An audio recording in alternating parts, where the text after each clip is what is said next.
told your friend you're not okay? And tell me what's wrong and why you never said you felt that way. And guess you're trying to stay strong and fake a smile until I look away. But I've known you too long, it hurts to watch your blue eyes fade to gray as you fade away, as you fade away. Yeah, I'm about to fade away, cause every time I wake up I feel like it's Monday. Something's going wrong with all the chemicals up in my brain. All of a sudden I don't look at anything the same way. Gotta build up of my thoughts sitting in an ashtray. I'm sorry that I'm so inconvenient, okay? Just let me be me and I'll stay out of your way. I can see the way you look at me, I'm such a disgrace. I never really asked to be brought into this place. You wanna love me? Well then baby I have a taste. All the highs and the lows, no you'll never be the same. I don't really wanna hurt you but I can't control the pain. If you're sticking by my side maybe we could be okay. Okay, maybe you could be the change I need today. I promise that I've never felt this way. I really hope that you will choose to stay through all the pain. I know you told your friend you're not okay. And tell me what's... Hey everyone, hey Triple Threat. I know I never go live during the day, but I need something to do.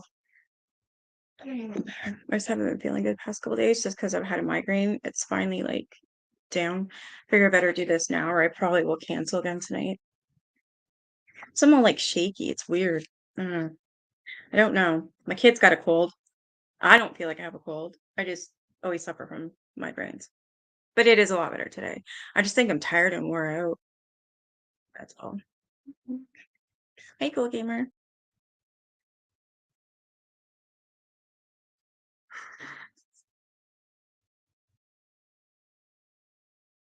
And it's Sunday. Today's my lazy day.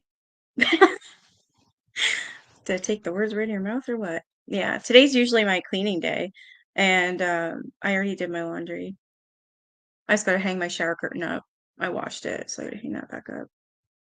Waiting for my kid to come home. Because tomorrow's school.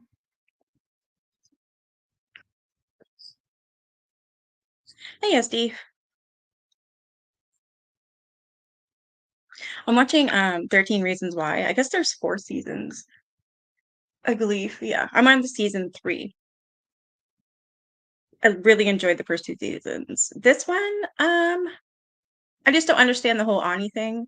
Like she was just like thrown in there and she seems to know everything.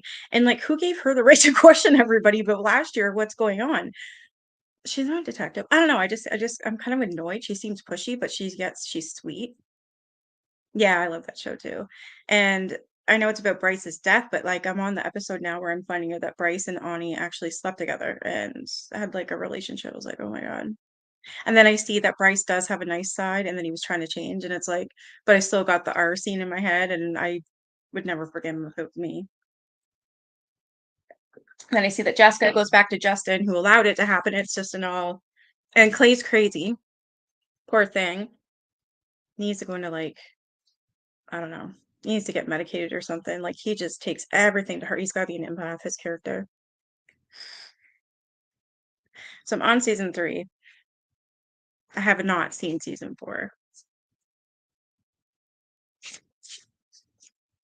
All right, I'm just going to start reading. So chapter 9, Manson's get out of jail free card. You know what? Every time, okay, whenever I play Monopoly, I don't know why, but I always say frail G instead of jail free. And I was just about to do it again. So I don't know why. But Manson's get out of frail G card. No more extensions. Good reporting takes time, vast and often unreasonable amounts of time. Behind every solid lead, quotable interview and bombshell document. I put in weeks of scut work that led to dozens of dead ends. My Freedom of Information Act requests alone would stretch on for months as I quibbled with bureaucrats over redactions and minutiae.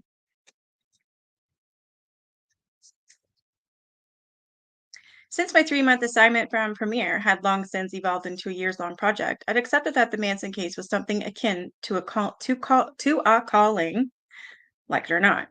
Even in the long hours between my major breakthroughs, I worked diligently and with confidence. Hey, Deb. And sometimes the hubris that comes from the hunch that you're on something big. The confidence would have been nothing if my Jesus. I'm not even talking about her today. Oh, is that your girlfriend? Yay, I'm glad you got a notification. A lot of people don't. Oh, he's crying. He's probably got a hot piece of ass walking by. Shh. Come here, buddy. Hey, puppets. So the confidence would have been nothing of my editors at Premiere didn't share it. The camaraderie and support they offered was critical, but more basically than that, they were keeping me alive. For almost a year and a half, through the deadline extension after another, they paid me a generous monthly stipend to keep reporting on top of the standard fee from my original contract. Even then, I knew these paychecks were a tremendous act of faith, and I didn't take them lightly. I wanted to deliver a news-making piece, unlike the usual stuff printed in entertainment magazines, and I thought I could do it. I just needed time.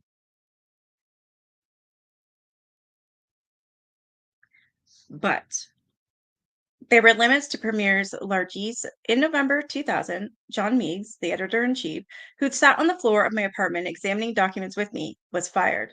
I heard a rumor, which I could not confirm, that the handsome monthly payments he'd authorized for me were part of the problem. Whatever the case, Premier's new regimen got down to brass tacks right away.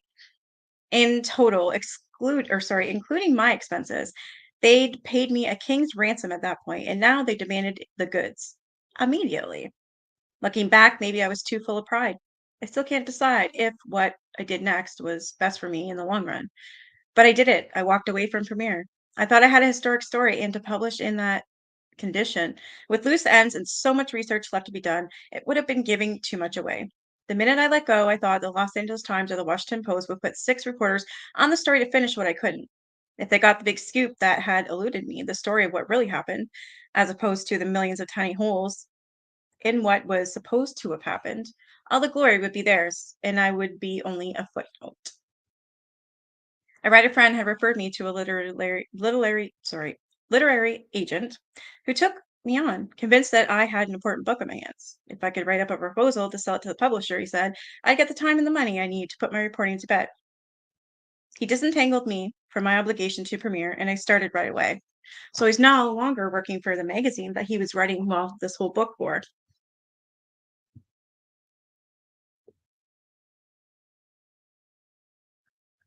Hey, Brenda, I'm glad you're here because I was going to ask you if you wanted to join us. I don't know. I need to make it a time where we can all do it. I asked Tabitha too. So I was thinking me, you, Tabitha, Nini. I think that would be, I think that would be it. But I was thinking, yeah, we'll go live and have an open panel.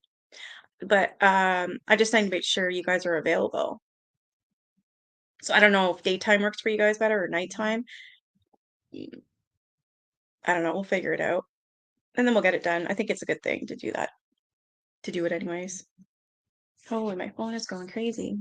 Oh, it might be my boy. Of course, it's not my boy. He never contacts me.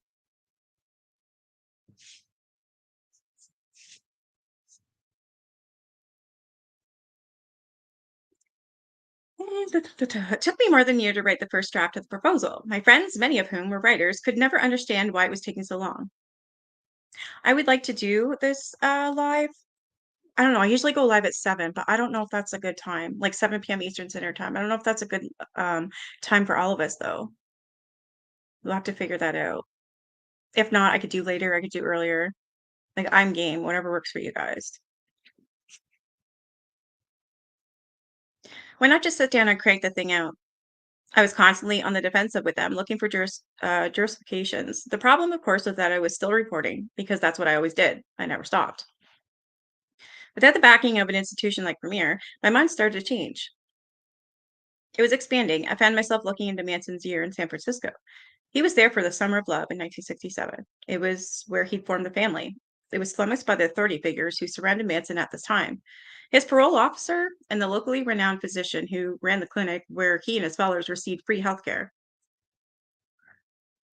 Neither of them had spoken much to the press, and neither had testified at the trial, despite the fact that each man had seen Manson almost daily in the critical period where he started his cult. These weren't fringe figures like Reeve Whitson or William Herman. They were well known and respected in the Bay Area, and even better for me, they were still alive. So when I plunged into their stories with Manson and found evidence of serial dishonesty, again, often connected to federal law enforcement and intelligence agencies, I had to ask myself if I was crazy to be doing all this. I can answer this. If it was me, I would say, yes, he's crazy for doing all this. I would want to get to the truth, but also just what I'm reading with this author, Tom, it's it's scary, the stuff that the government does and gets away with. The question wasn't whether it was worth it.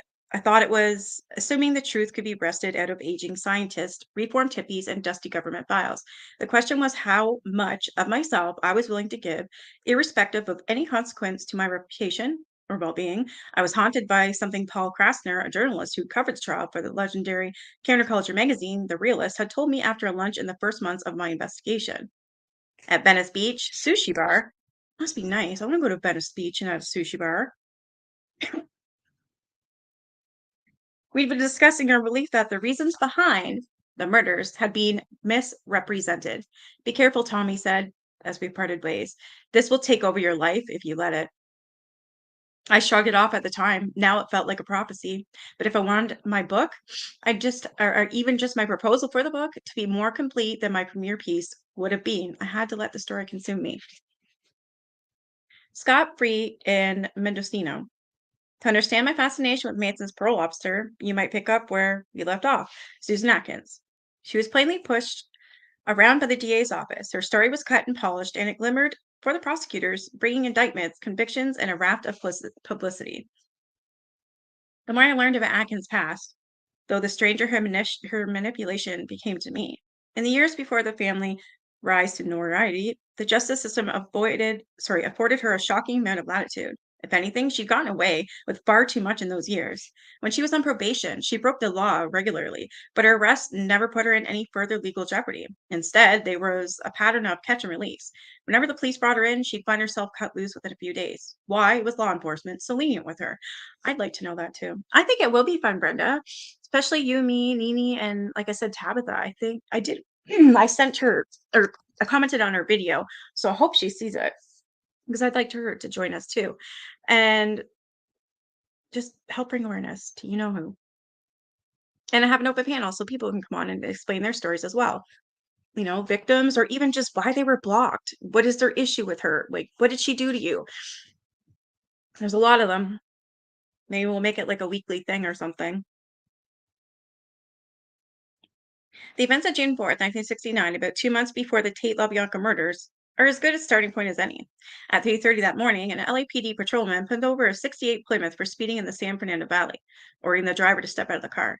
A small, long-haired man emerged, staggering toward him, his arms flailing in wild gyrations. Sure that. Okay. He appeared under the influence of some unknown intoxicant, the officer later reported.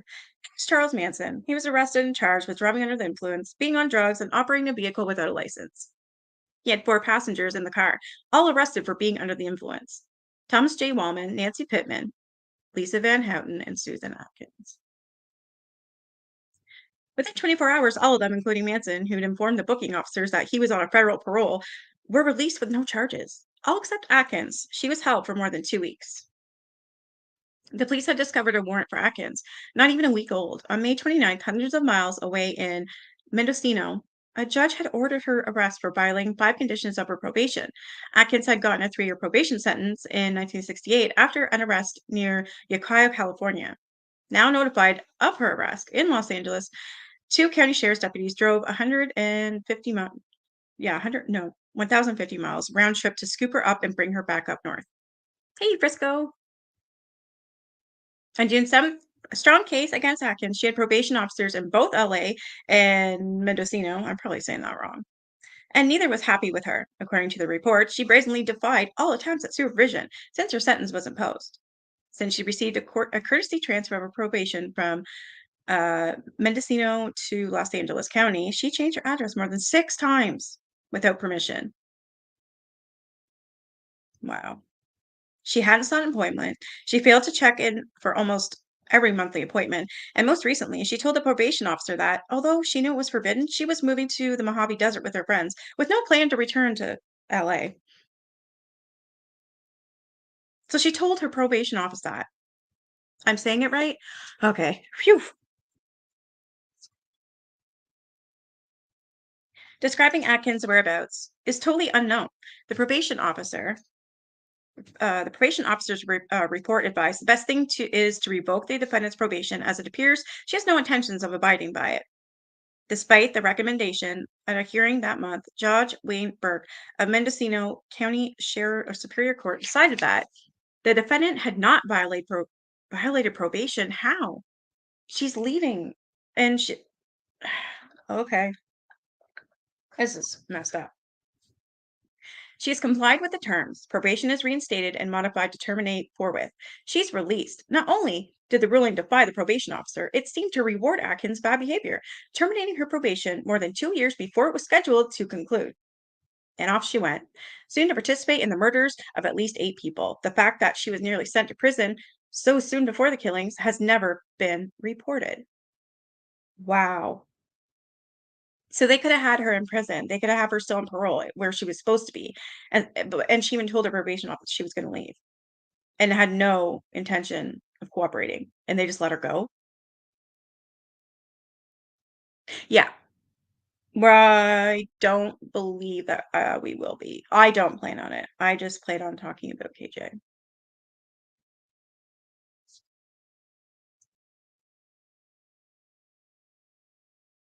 You didn't know that either? Yeah, I didn't know that.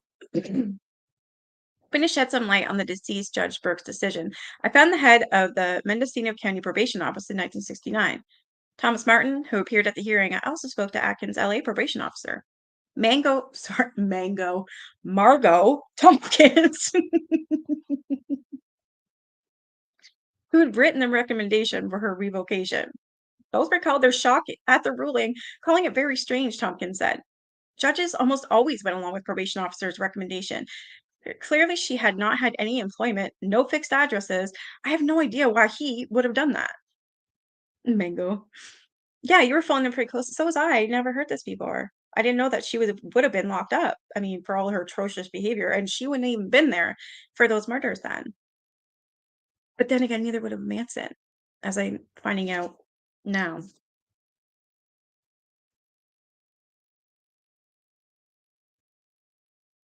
Martin said he never experienced anything like it in 32 years on the job. He was especially galled because they'd gone into the trouble of sending 2 police officers on the 1,000-mile journey to retrieve Atkins. That seldom, if ever, happened, he said. Martin remembered Burke well. He felt the ruling must have had some ulterior motive. Judge Burke was not just somebody on the woods, he said. Somebody in the woods, he said, sorry. There was something in his mind, something that he knew that he never shared with us. I knew about it. It always been one of those they could have stopped her and maybe even prevented some of what happened moments. I agree. Yeah, absolutely.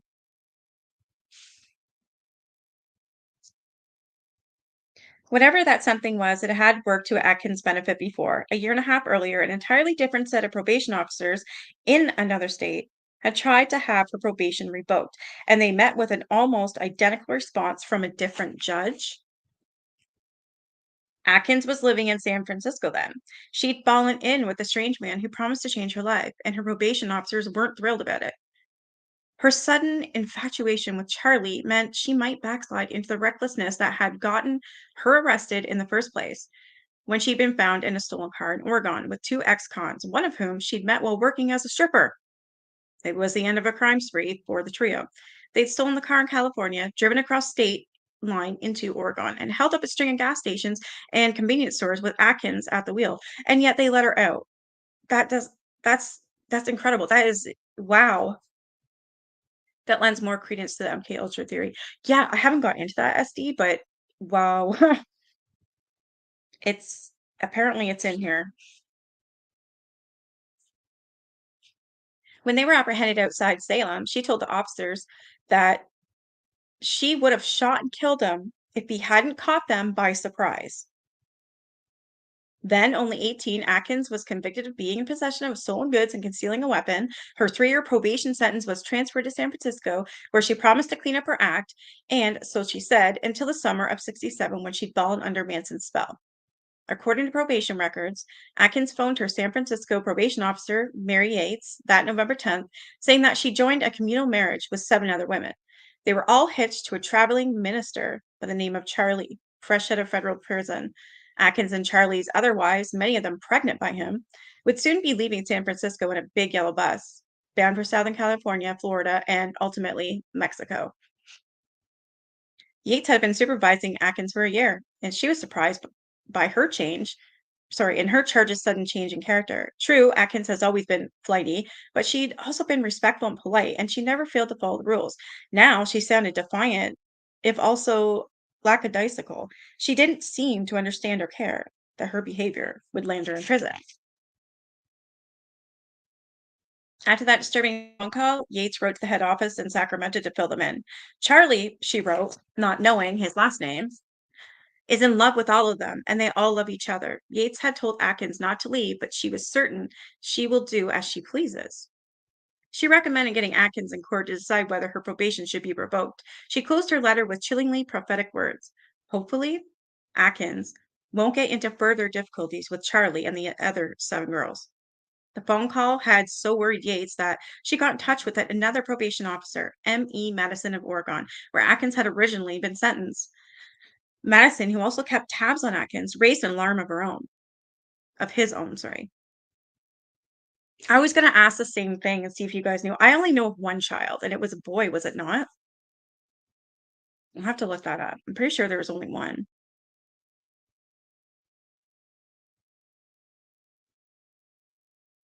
Madison, who kept tabs on Atkins, raised alarm of her own. He'd spoken to Atkins too, and he didn't like what he heard. Her speech was quite disorganized, he wrote to his superiors, and she repeated several times that love is everything, everything is nothing. He told her she couldn't go, and she said she was leaving anyways. The officers tried to track her down to no avail. November faded in December. Feeling they've exhausted their options, they wrote to the original sentencing judge, Judge Jones of Marion County, Oregon, Oregon advising that the court take action. That was on December 12th. Afterward, the paper record abruptly stopped. Yeah, there's one for sure, but it's possible, but it hasn't been proven for sure. Yeah.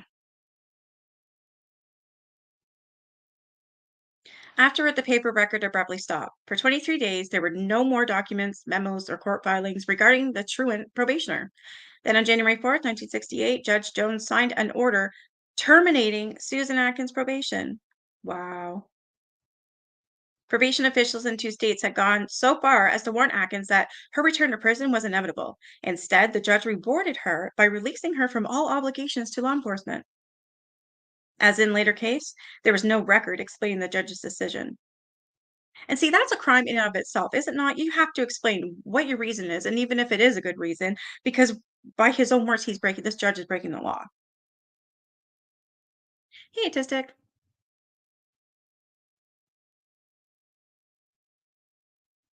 Why would he have reversed himself? Why would another judge have followed suit? Atkins hardly seemed the type to win over 2 separate judges. Only one thing had changed when these reversals occurred. She was with Manson. As long as she stayed on his side, it seemed the rules didn't apply. That makes that's what it seems like, right? You agree?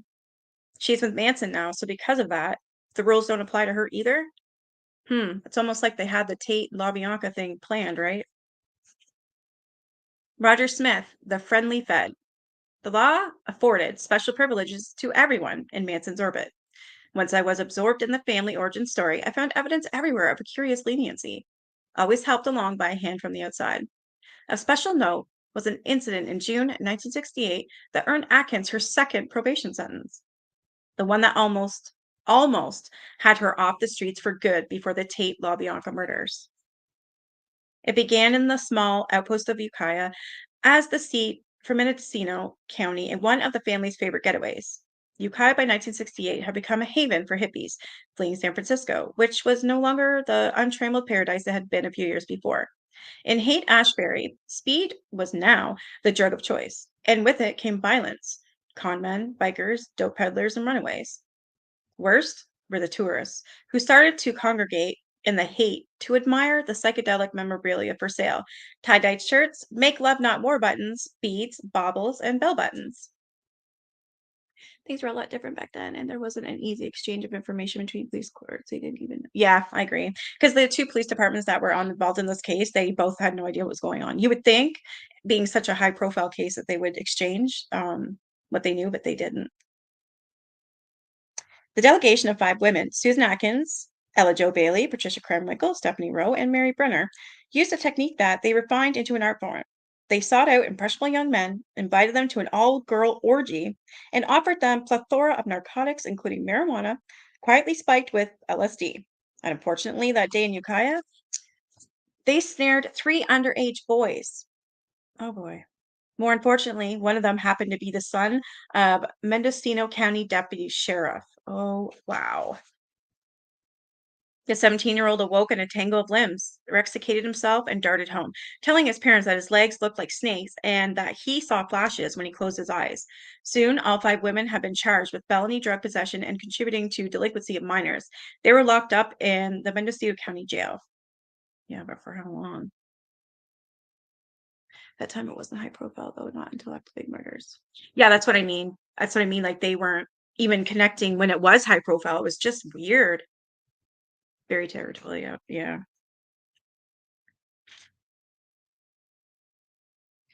The outlook was grim for the Manson girls. 2 of them were already in the probation office sites. Atkins had just been released from her sentence, and Brenner's had just begun. But all they had to do was make one phone call, and they were as good as gone. The man they called was Roger Smith, Manson's parole officer in San Francisco. Or rather, his former parole officer. At the time of these arrests, Smith had recently left his job, and you'd think he would have severed ties with his one remaining parolee, Manson. But the two had grown close. Smith, who would call Manson Charlie, ended up becoming one of the most vital figures in my investigation. More than anyone else, he knew how and why Manson had formed the family because he watched it happen. And legally, he wielded immense power over Manson. He could have sent him back to prison at any time. Wow. Instead, he acted more as Manson's guardian. The bond was sure that their bond was such that when Manson's disciples called him from Ukiah that day in June, Smith and his wife decided to drive up to Mendocino County to check on them. They had no professional obligation to do this. Whoa. Brunner had recently given birth to a son, Michael Valentine. Isn't that the one they claim that was Manson's son? Michael Valentine, I'm pretty sure. And with the girls in jail, the baby had no one to take care of him. Manson was the father, of course. Michael Valentine, sometimes known as Pooh Bear, was the family's first child. Smith and his wife took extraordinary step. They got the court to appoint them as Pooh Bear's temporary foster parents, and they returned to the Bay Area with the baby, looking after him for 8 weeks. Wow. I don't think I knew that, or I forgot. His probation officer's doing this? So he's clearly in the cult. How is that even allowed?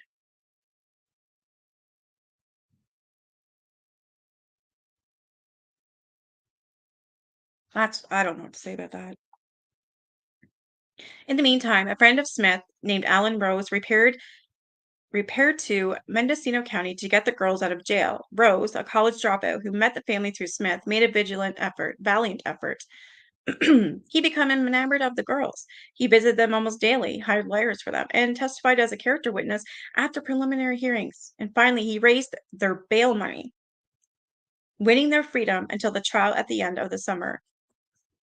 Whoa.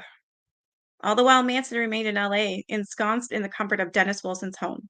He received periodic updates about the girls, but he never seemed terribly concerned. Why should he have been? By that time, he'd been through enough to know that he was golden, with Roger Smith watching over him. Crimes had no consequence. Like, this is huge, the amount of covering up. In the end, charges were dropped against the 3 women for lack of evidence. Atkins and Brenner pleaded guilty to possessing narcotics. In exchange, the charges they'd furnished drugs to minors were dismissed. Then the court shocked the community by granting Atkins probation instead of sending her to prison. Brenner was already on probation in LA, or one assumes she would have gotten it too.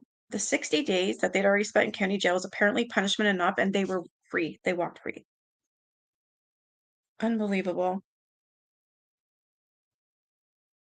Shit.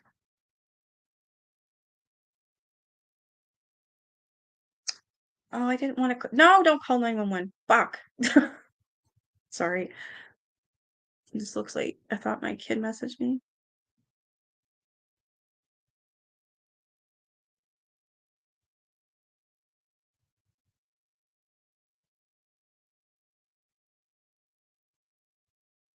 Not in place. Okay. As we know now, Atkins would violate her probation in June 1969, forcing her to be spirited away from the family and carted back to Mendocino County by police. After a violation wouldn't matter, the beneficent Judge Burke would return her to the fold, no questions asked. Once again, the pattern held. When it came to women in the orbit of Charles Manson, the court was unusually forgiving, ruling against the wishes of police and prosecutors. I wanted to find the reason behind the court's clemency. I called the Superior Court in Ukiah and bought the entire file for the Mendocino case, including the record of the probation investigation for Atkins and Brenner. It turned out that both women had received glowing appraisals and impassioned pleas for leniency from none other than Roger Smith, Manson's probation officer or ex probation officer. That is messed up.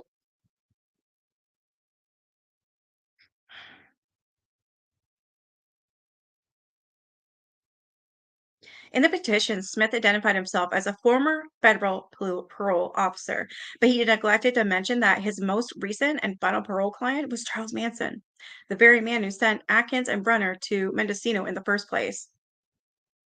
Isn't that like a conflict of interest here? Like big time?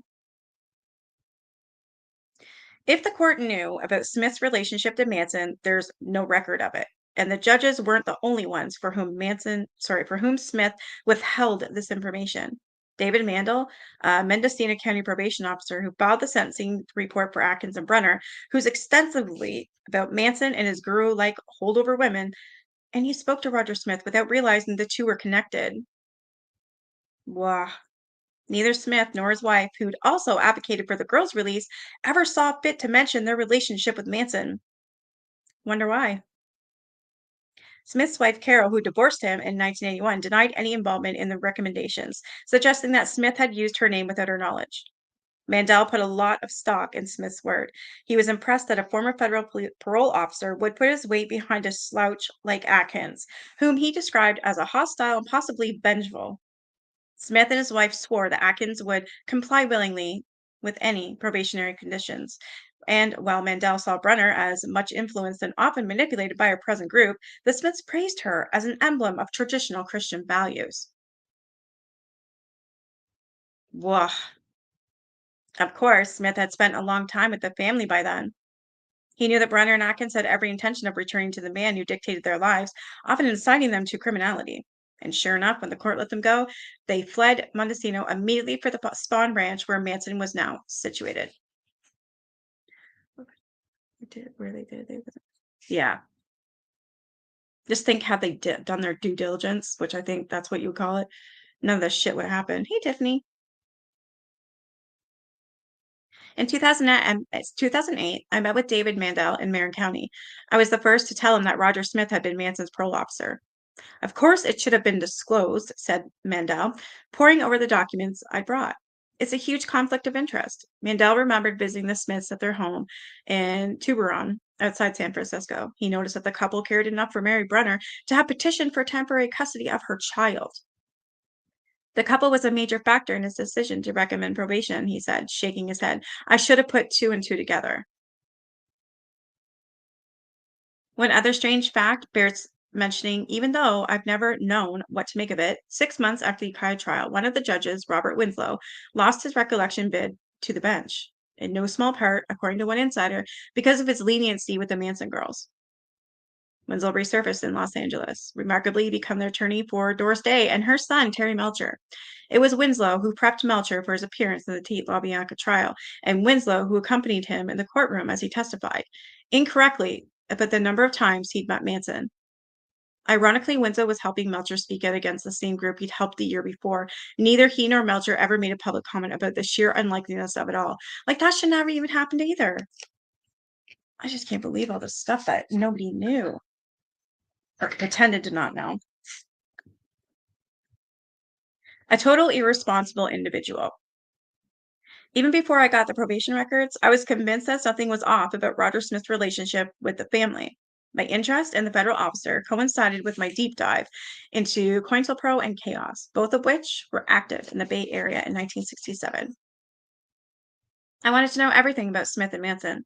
How had Smith become Manson's pro officer? Why were they so close? And what made Smith so inclined to treat Manson like a harmless hippie rather than a dangerous ex-con? Some good questions. The answers came mainly from a pivotal chapter of Manson's life, one that Bugliosi glossed over in Helter Skelter. Of course he did.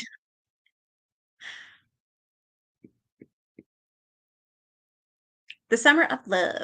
From the late spring of 67 to 1968, Manson lived in Haight-Ashbury, the hotbed of the counterculture, given how often Manson is characterized as curdled hippie, a perversion of the principles of free love. You'd think his year in Haight would attract more attention. It was the crucible in which his identity was forged. He arrived there, an ex-con, and left a confident, long-haired cult leader.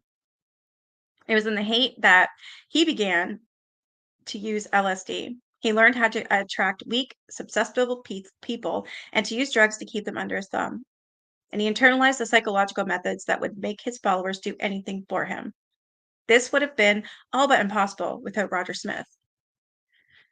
The two came together in a roundabout way. Manson had been released from Terminal Island Prison to Los Angeles County on March 21st, 1967. He'd served 7.5 years for forging a government check. When he stepped out that day, he was 32, and he'd spent nearly half his life in prisons and juvenile detention centers. As Bugliosi would marvel in Helter Skelter, prison supervisors had largely assessed Manson as nonviolent. Though he faced juvenile convictions of armed robbery and homosexual and had beaten his wife, these did not up in the eyes of the state to a sustained history of violence, nor, as Bugliosi noted, did they fit the profile of a mass murderer in 1969. God, he's full of shit. Another particularly, all of Manson's prison time was at the federal level. Bugliosi found this startling. Probably 99 out of 100 criminals never see the inside of a federal court, he noted. Manson had been described as criminally sophisticated, but had he been convicted at the state level, he would have faced a fraction of the time behind bars, maybe less than 5 years versus 17. Within days of his release, Manson violated his parole. Unless he had explicit permission, he was supposed to stay put. He was forbidden from leaving Los Angeles under penalty of automatic repatriation to the prison. But practically immediately, he headed to Berkeley, California. Within days of his, oh, I just read that. Years earlier, Manson had had his parole revoked just for failing to report to his supervisor. Now, for some reason, the police bureaucracy of an entirely different city welcomed him with open arms.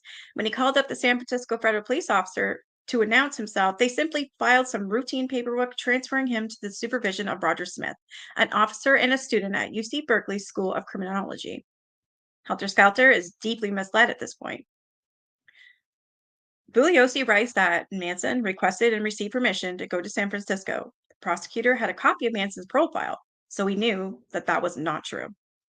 I wanted that file too after FOIA requests and months of negotiations and appeals. I received a portion of it in 2000.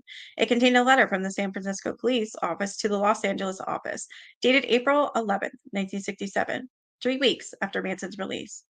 This man called our San Francisco federal parole office to announce that he had been paroled and now within the city of Berkeley, California.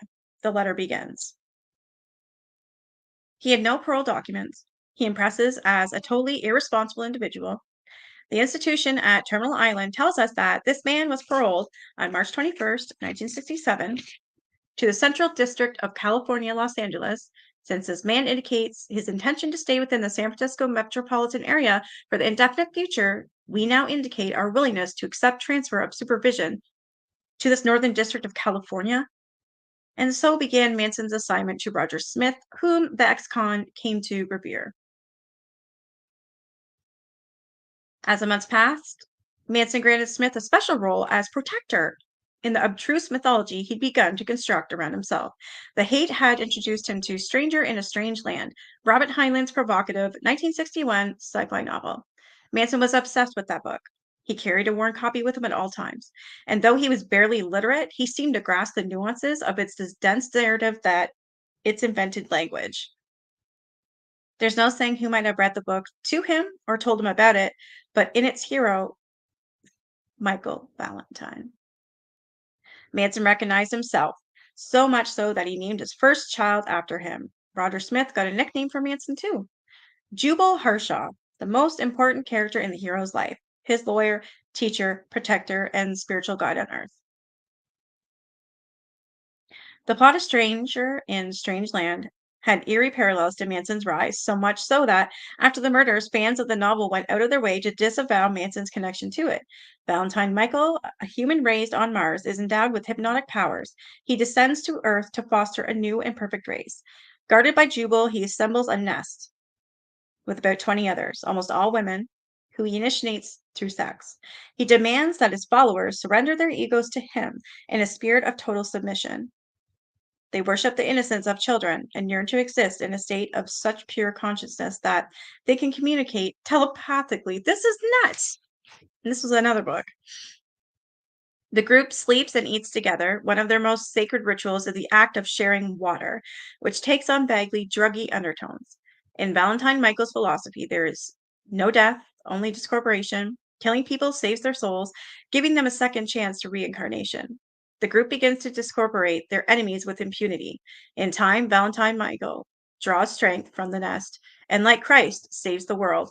Oh my God, this totally sounds like him, like Manson.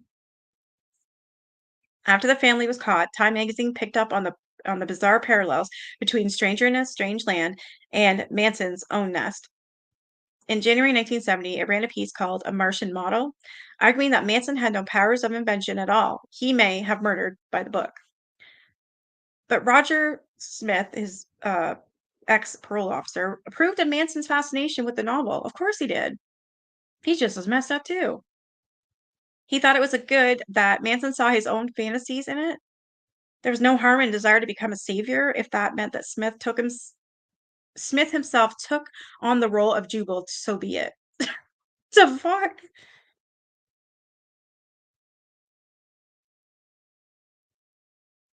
When we spoke, Smith was hazy on the details of how he became Manson's parole officer. Manson had been assigned to him as a part of the so-called San Francisco Project, an experimental parole program funded by the National Institute of Mental Health that monitored the rehabilitative progress of newly released felons. When Manson arrived in the Bay Area in March 1967, he was attached to the program and to Roger Smith. Manson's participation in the San Francisco Project has never been reported. Really? In part, it explains why the two men had developed such a powerful bond, because Smith, the parole officer, spent much more time with Manson than average parole officers would. The project studied the relationship between federal parolees and their supervisors. Researchers wanted to know how varying degrees of oversight affected recidivism rates. This six participating parole officers, all of whom had advanced degrees in criminology, were assigned one of these caseloads. Normal, averaging about 100 clients. Ideal, numbering 40 clients. Or intensive, 20 clients. Roger Smith fell into the middle group. He met with his clients once a week, per project guidelines, but at some point, his ideal caseload became even more intense than his colleagues' intensives. By the end of 67, he'd winnowed his set of parolees from 40 down to just one, Charles Manson. I was shocked that Manson had become Smith's one and only client, but I could never figure out why. Hoping to learn more, I interviewed Smith's research assistant from that time, Gail Sedella. Although Smith had assured me that he'd never met Manson before becoming his parole officer, Sedella had a different recollection. Smith told her in 1968 that Manson became his charge because he'd already been his probation officer years earlier. In the early 60s, as the Joliet federal prison in Illinois, admittedly, this seemed all but impossible. Manson had never been in the Illinois parole system, and he'd only been incarcerated in the state for a few days in 1956. But Sedella was convinced that the two had met previously. When I told her that her former boss had no memory of meeting Manson before March 1997, she was stunned. He didn't remember that? She asked. I'm surprised. It was always my understanding that they were his connection. I didn't know what to believe, but if Sedilla was correct, it might explain how Manson was able to move to San Francisco without being sent back to prison for violating the terms of his parole. He may have been sent there. Wipe your eyes and see. As a doctoral student at the Berkeley School of Criminology, Roger Smith studied the link between drug use and violent behavior in Oakland gang members. In April 1967, the study had been enough success to merit a press conference. As the New York Times reported, Smith and his colleagues had found that a gang's drug use, rather than mellowing them out, more often triggered violence behavior. The students wanted to distinguish between gang members who fell into violence because of inherent sociopathic tendencies and those who became sociopathic because of drugs. Smith conducted research through his own immersion. He and the other researchers created outposts in the Oakland slums, hanging around community centers and churches, befriending gang members under less than transparent circumstances. They embraced a participant observer approach to social research with which Smith would further incorporate into his methods in the years to come. By 1967, Smith was regarded as an expert on gangs, collective behavior, violence, and drugs. Manson, his one and only parole supervisee, would go on to control the collective behavior of a gang through violence and drugs. So his parole officer taught him how to do that? Is that what I'm hearing? Smith described himself to me as a rock-ribbed Republican. He never struck me as someone with much tolerance for the counterculture. And yet it was his idea, he admitted, to send Manson to live in hate. He hoped that Manson could soak up some of the vibes of the peace and love movement exploding in the district that summer. Maybe it would ally some of Manson's hostility. So Manson moved from Berkeley to Haight-Ashbury, crashing wherever he could and never paying rent. The hippie movement was nearing its high point. Bohemians were dispensing with boundaries, giving away clothes, drugs, sex, music, and hours of talk about tolerance. He was his handler. Yeah.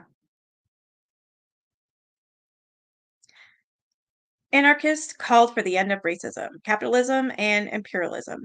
The mere act of picking up a guitar had a new ideological voltage. The length of your hair said everything about you. Drawn by the psychedelic aesthetic, teens flocked from around the country to get laid, to try to bring enduring peace to the world, or to try pot and LSD, in latter of which had only recently been made illegal in California. It was a concerted grassroots effort to reject middle class morality, where some saw earth shaking radicalism, others saw only Dionysian excess. George Harrison, of Manson's life defining band, The Beatles, stopped by the Haight Ashbury that summer and came away unimpressed. The summer of love was just a bunch of spotty kids on drugs, he said. A press release for the Human Be In, a sprawling gathering a few months before Manson came to town, gives a sense of the era's transformative rhetoric. A new nation has grown inside the robot flesh of the old. Hang your fear at the door and join the future. If you do not believe, please wipe your eyes and see. Yeah, no, I'm good. When Manson went to wipe his eyes and see, he wasted no time adopting the folks' ways and postures of the flower children. Once he landed in Haight-Ashbury, he dropped acid on a daily basis. It took him just one trip to foment the most abrupt change that Roger Smith had ever witnessed in some of his charges. Manson seemed to accept the world after LSD, Smith wrote. Seemingly overnight, he transformed himself into an archetypal hippie, his worldview suddenly inflected with spiritualism. He grew out his hair, he played guitar in the street, panhandling and scrounging for food. Although only in his early 30s, he presented himself as a father figure, attracting young, down and out men and women as they embarked on the spiritual quest that he had led them to hate. If Manson was eager to portray himself as Jesus, then Roger Smith would have been John, his parole officer. According to one of my sources, no one knew Manson better than his parole officer did. It would be surprising if Smith didn't know that his board was breaking the law, like a lot. But he had only praise for his sole client. Mr. Manson had made excellent progress, he wrote in one of the several reports he made to the head parole office in Washington, D.C. He appears to be better he appears to be in better shape, personally, that he has been in a long time. Smith wrote those words on July 31st, 1967. At the time, Manson was sitting in a jail cell. 2 days earlier in Ukiah, he'd been convinced of interfering with a police officer in the line of duty, a felony. He'd been trying to prevent the arrest of Rich Ann Morehouse, aka Osage, one of the newly recruited underage girls. Though the charge was reduced to a misdemeanor, Manson was given a 30-day suspended sentence and 3 years probation. The arrest merited only a footnote in Helter Skelter, and Bugliosi didn't say that it resulted in a conviction. Instead of being sent back to prison, Manson, who had been out for only 4 months then, was back on the streets again in a few days. The incident continued the distressing pattern of amnesty and Roger Smith could never explain. In part, Smith benefited and continued to benefit from a veil of secrecy. Manson's complete profile file has never been released. That's suspicious.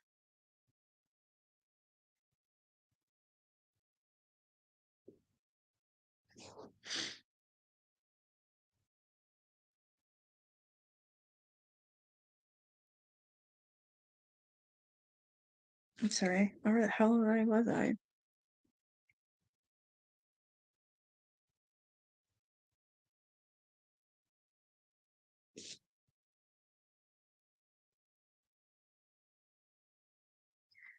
Instead of being sent back to prison, Manson. So instant continued the distressing pattern of amnesty, and Roger Smith could never explain it. In part, Smith benefited and continues to benefit from a veil of secrecy. Manson's complete profile has never been released.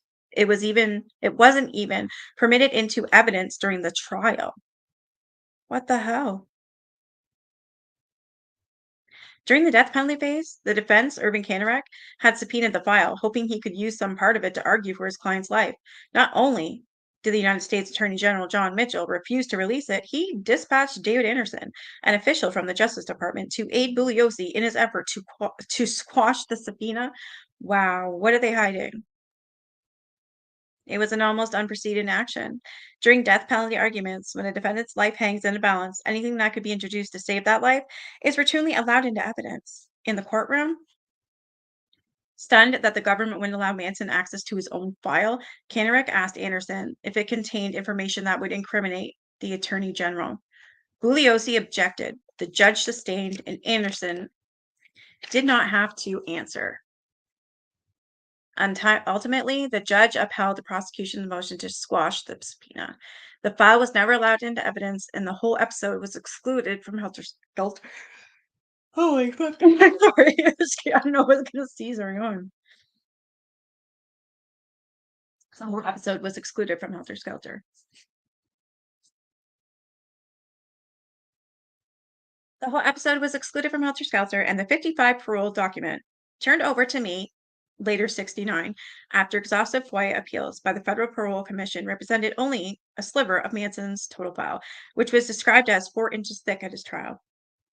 Still, those pages have enough raw data to show that during Manson's first 14 months of freedom in San Francisco, months during which he attracted the followers that became the family, he was given a virtual immunity from parole revocation by Roger Smith.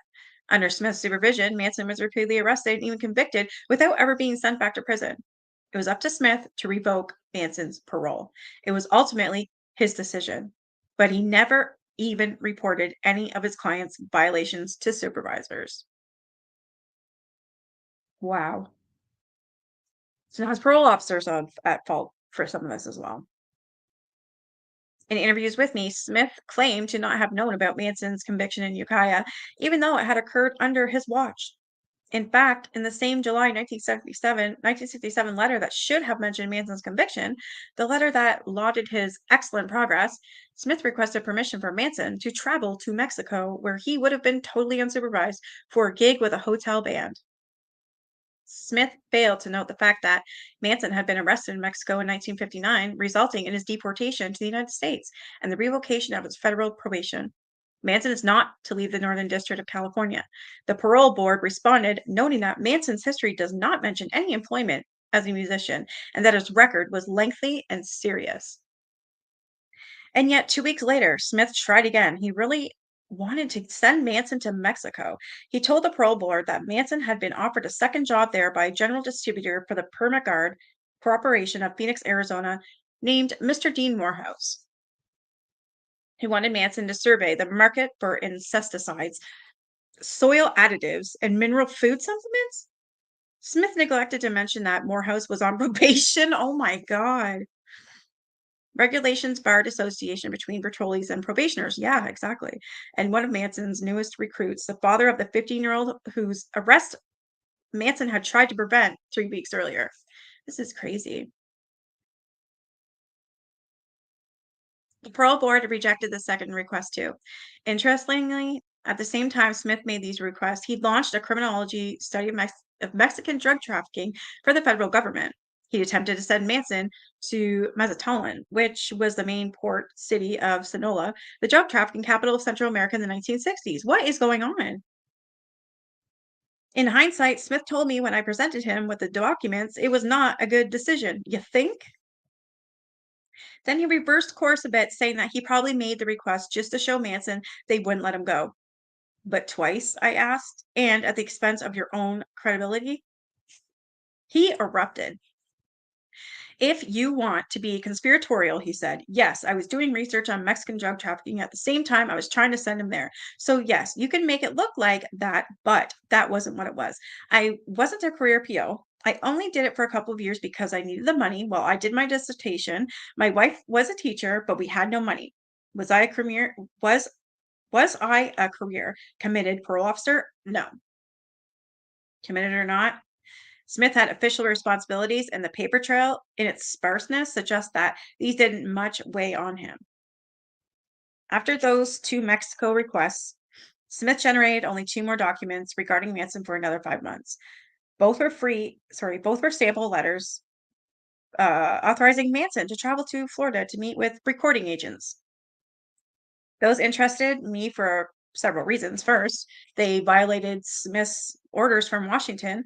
He was to forbid Manson from leaving the Northern District of California under any circumstances. Second, Smith had post-dated them, suggesting that he wrote them after Manson had already left town, safeguarding him from another potential violation. And third, there's no sign that Manson and the family ever actually went to Florida. If they went anywhere, the only available evidence suggests it was to Mexico. He was trying to get him out of there so that he could disappear. He actually was working with some others who could make him disappear. He was receiving death threats from other members of the family. Okay.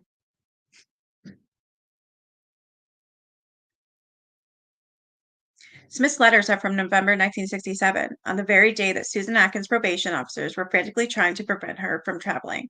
She, Manson, and the others were pulling out of San Francisco in their big yellow bus with permission from Roger Smith. Manson was required to send postcards to Smith. There's no record that he did. Later, probation reports noted that Atkins and Mary Brunner had said they spent quite a bit of time in Mexico with Manson that winter. Otherwise, their whereabouts for November and December 1967 are entirely unaccounted for. Of course they are. Okay, I'll read one more. 14 naked hippies in a ditch. Alrighty then. After the Florida letters, the record of Manson's supervision stops for another 5 months, a period during which Manson reported to Smith on a weekly and sometimes daily basis as he turned his soul-searching followers into programmed killers and planned for a race war. There should be an avalanche of paperwork on Manson from this time. Well, certainly Smith wrote reports. The Parole Commission released only 12 documents from his 14-month supervision. The Los Angeles portion of Manson's file, covering approximately May 1968 to October 1969, is nearly as incomplete, with 16 letters from agency officials and Samuel Barrett, who succeeded Smith as Manson's parole officer. As few as they are, those letters depict an unmanageable parolee at odds with the excellent progress described by Smith a year earlier. Barrett once wrote to Manson, considering the nature of your last 2 arrests and the suspicion you have aroused with law enforcement in this district, the reflection of your status leaves much to be desired. Despite his admonishment, Barrett was the parole officer Bugliosi singled out for blame at the trial and in Helter Skelter. Not Smith, the foster parent to Manson's baby, not Smith, the proud possessor of an affectionate nickname from Manson, not Smith, the parole officer who raised Manson's progress 3 days after he was criminally convicted. By smearing Barrett, Bugliosi diverted attention from Smith's far graver sins. After all, where Smith's caseload had dwindled from 40 to just one, Barrett had between 250 and 300 parole cases from 1967 and 1969. But in Helter Skelter's more than 700 pages, Bugliosi could spare only 21 words for Roger Smith, whom he never called to testify at trial. Smith told me that he was never questioned about Manson by Bugliosi, the police, or any federal agency ever. That's messed up. I knew there had to be more papers from Smith's time as Manson's parole officer. Remember under oath at the trial, Barrett had described Manson's parole file as about 4 inches thick.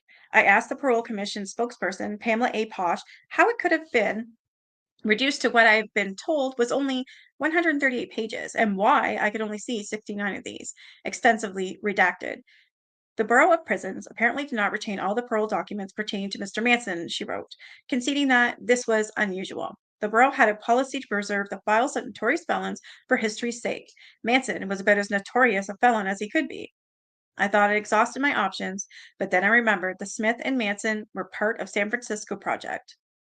Since it was a federal study and funded by NIMH, it would require even closer scrutiny of Manson's activities.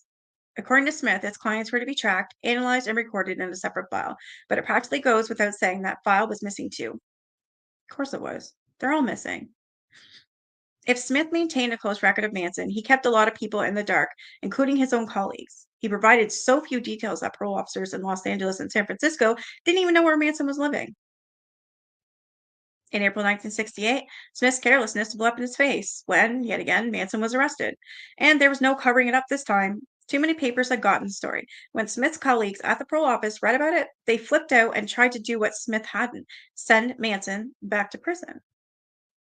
The headline in the Los Angeles Times read, Wayward bus stuck in ditch, deputy finds nude hippies asleep in weeds. Oh my God, nice headline. Other papers picked up the news too. Their articles were the first to describe what the world would soon know as the Manson family. The Times staff writer Charles Hillinger described an Oxnard deputy on a late night patrol who stumbled on a broken down bus in a ditch by the Pacific Coast Highway. When he saw the bodies scattered in the weeds, 9 women, 5 men, he thought they were dead. Then he realized they were only sleeping. After running a check on the bus's tags, he learned that it had been reported stolen from Haight-Ashbury. Waking the group, he told them to get dressed and wait for the county bus he'd ordered, which would take them all to jail. Before they left, one of the women, later identified as Mary Brunner, said, Wait, my baby's on the bus. She went back to pick up her child, then only a week old. He was sick, with grime and open sores all over his body. Oh my gosh. The article identified the self-proclaimed leader of the band of wanderers as Charles Manson, adding that he was booked on suspicion of grand theft. Brunner was charged with endangering the life of a child. Good. She was later convicted and received 2 years probation. Within several days, the chief of the San Francisco probation office, Albert Wall, was alerted to an article about the arrest in the Oakland Tribune. 14 nude hippies found beside wayward bus. Of course, one of those hippies was a parolee under his office's supervision. Walls flew into a rage, writing to his counterpart in Los Angeles, Angus McAcken, for assisting in finding Manson and sending him back to San Francisco. Wall had to admit, embarrassingly, that his office's file on Manson was incomplete, but apparently he had been traveling freely between San Francisco and Los Angeles for months. Wall didn't know Manson had permission to travel, but one thing was clear. He added in a moment of supreme understatement. Regulations weren't followed. Smith's name didn't come up in the letter, but surely Wall had him in mind when he wrote. The officer was handling the case is no longer attached to this office. Wall also wrote of 2 more arrests in McCacken's district, noting that Manson had failed to report them as required. For good measure, he sent a copy of the letter to the head of national office in Washington, adding the copy of Tribune's story and a handwritten note. Be sure to read the clipping. There are people like this. Wow. I'm gonna stop there. My voice is getting sore. My throat, sorry, not my voice. I'm just over half. Woohoo. I can't see it. Thanks for joining me. I appreciate it. I'll be back tomorrow night for 7 p.m. I'll be reading the book again. I'm just gonna read it every night until it's done. I am almost there. Well, you guys have a great night. I'll be back tomorrow. Bye, guys.